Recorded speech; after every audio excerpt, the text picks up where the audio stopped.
ਲਾਹੌਲ ਸਪੀਤੀ ਦੇ ਵਿੱਚ ਲੈਂਡਸਲਾਈਡ ਦੀ ਘਟਨਾ ਵਾਪਰੀ। ਦਰਅਸਲ ਹਾਦਸੇ ਦੇ ਵਿੱਚ 13 ਲੋਕਾਂ ਦੀ ਜਾਨ ਗਈ ਹੈ। ਇਸ ਵੇਲੇ ਦੀ ਵੱਡੀ ਖਬਰ ਹੈ, ਲੈਂਡਸਲਾਈਡ ਦੀ ਘਟਨਾ ਵਾਪਰੀ ਹੈ ਲਾਹੌਲ ਸਪੀਤੀ ਦੇ ਵਿੱਚ ਤੇ 13 ਲੋਕਾਂ ਦੀ ਜਾਨ ਚਲੀ ਗਈ। ਮਲਬੇ ਦੇ ਹੇਠਾਂ ਯਾਤਰੀਆਂ ਦੇ ਨਾਲ ਭਰੀ ਹੋਈ ਇੱਕ ਟੈਕਸੀ ਜੋ ਹੈ ਉਹ ਫਸੀ ਹੋਈ ਹੈ। ਤੇ ਟੀਵੀ ਸਕਰੀਨ ਤੇ ਤਸਵੀਰਾਂ ਤੁਸੀਂ ਦੇਖ ਰਹੇ ਹੋ। ਤਸਵੀਰਾਂ ਨੇ ਜਿਸ ਕਦਰ ਜੋ ਹੈ ਪਹਾੜਾਂ ਦੇ ਵਿੱਚ ਮੌਸਮ ਦਾ ਮਿਜ਼ਾਜ ਹੈ।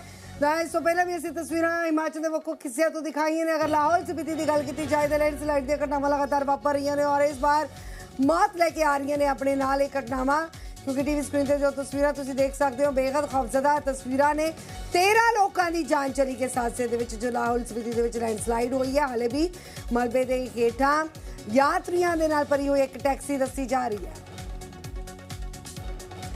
संदीप साढ़े नाल जुड़े हुए हैं। संदीप, जो लाहौल स्पीति में जो घटना घटी है, लैंडस्लाइड की जो घटनाएं हैं वो अपने साथ मौत लेके आई हैं और 13 लोगों की जान चली गई है। और इस वक्त ये भी जानकारी है कि एक टैक्सी जो मलबे के नीचे जो फंसी हुई है उसको बाहर निकालने के लिए कैसी जो रेस्क्यू विभाग की टीमें क्या वहाँ पर है मौजूद है? गगन, देखिए, काफी दुखद और काफी दर्दनाक खबर जो है वो लाहौल स्पीति के इस इलाके से आ रही है।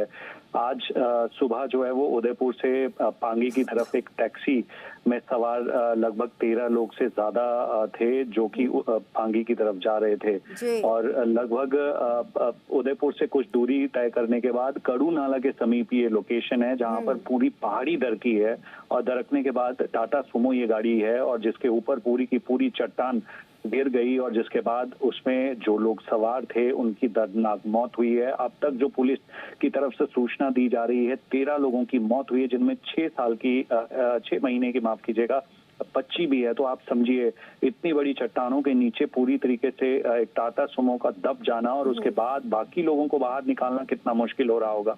हालांकि लेटेस्ट इंफॉर्मेशन ये मिली है कि मौके पर पुलिस भी मौजूद है, रेस्क्यू करने की कोशिश की जा रही है, लेकिन स्थिति इतनी भयानक है कि गाड़ी पूरी तरीके से जो है इस भारी भरकम चट्टान के नीचे दब चुकी है।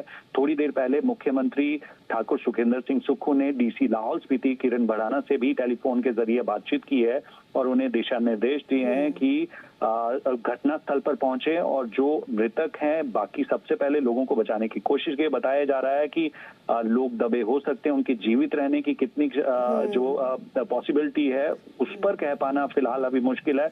सबसे बड़ी चुनौती ये है कि बड़ी बड़ी चट्टानें और बड़ी बड़ी चट्टानों को हटाना जो है इस वक्त कहीं न कहीं चुनौतीपूर्ण है और ये काफी दुखद खबर है। जी बिल्कुल, बेहद दुखद खबर है। और संदीप, इस बारे में क्या कुछ जानकारी मिल पाई कि ये यात्री कहाँ से थे? गाड़ी की नंबर प्लेट देखकर क्या अंदाजा लगाया जा सकता है कि कहाँ से ये यात्री आए थे? संदीप, विधायक हैं डॉक्टर जनक, उन्होंने जो है एक बयान दिया है जिसमें वो कह रहे हैं कि उदयपुर की तरफ से जो है पांगी के रहने वाले ये लोग बताए जा रहे हैं। फिलहाल इसकी पुष्टि होना अभी बाकी है। एमएलए की तरफ से दिए गए बयान में ये कहा जा रहा है कि पांगी के रेजिडेंट थे जो कि कुल्लू से उदयपुर की तरफ आए थे और उदयपुर ठीक है की ओर जा रहे थे और वहाँ मार्ग में उदयपुर के आगे कड़ू नाला से पहले एक स्थान पर पहाड़ दरकने की वजह से उनकी पूरी गाड़ी पहाड़ के नीचे आ गई, जिसमें गाड़ी में सवार 13 लोगों की मृत्यु हो गई है और 2 लोग सुरक्षित जो है वो वहाँ पर बच पाए हैं। मृतकों में एक 6 महीने का बच्चा भी शामिल है। इस दुख की घड़ी में मैं अपनी ओर से मृतक के परिवारजनों के प्रति अपनी गहरी संवेदनाएं व्यक्त करता हूँ और ईश्वर से कामना करता हूँ कि उन्हें जो अपने श्री चरणों में स्थान दे। और हमने जिला प्रशासन लाहौल स्पीति, जिला प्रशासन चंबा, इन दोनों को राहत और बचाव कार्य में तेजी लाने के निर्देश दे दिए हैं। आज दिन में हमें एक सूचना मिली कि मेरे चुनाव क्षेत्र के पांगी घाटी के कुछ लोग जो उदयपुर से पांगी की ओर जा रहे थे और वहाँ मार्ग में उदयपुर के आगे एक कड़ू नाला से पहले एक स्थान पर पहाड़ दरकने की वजह से उनकी पूरी गाड़ी पहाड़ के नीचे आ गई, जिसमें गाड़ी में सवार 13 लोगों की मृत्यु हो गई है और 2 लोग सुरक्षित जो है वो वहाँ पर बच पाए हैं। मृतकों में एक 6 महीने का बच्चा भी शामिल है। तो संदीप हमारे साथ जुड़े हुए हैं। संदीप, जैसे कि विधायक जी के हमने बयान सुना है, लेकिन एक बड़ा सवाल उठ खड़ा होता है क्योंकि इससे पहले ठाकुर सुखविंदर सिंह सुक्खू की तरफ से भी और प्रशासन के स्तर पर खुद लोगों से ये निवेदन किया गया था कि जहां पर लैंडस्लाइड की घटनाएं घट रही हैं या फिर जहां पर नदी नाले उफान पर हैं, लोग वहां से दूर रहे। तो क्या यहाँ पर प्रशासनिक स्तर पर जिम्मेदारी की आपको लगता है कि कोई कमी थी कि यात्री उस रास्ते से गुजरे जिस रास्ते पर ये लैंडस्लाइड हुई, उनको रोका नहीं गया? ये आपने जो सवाल किया है ये बेहद महत्वपूर्ण है। ये लोगों की सुरक्षा से जुड़ा सवाल है।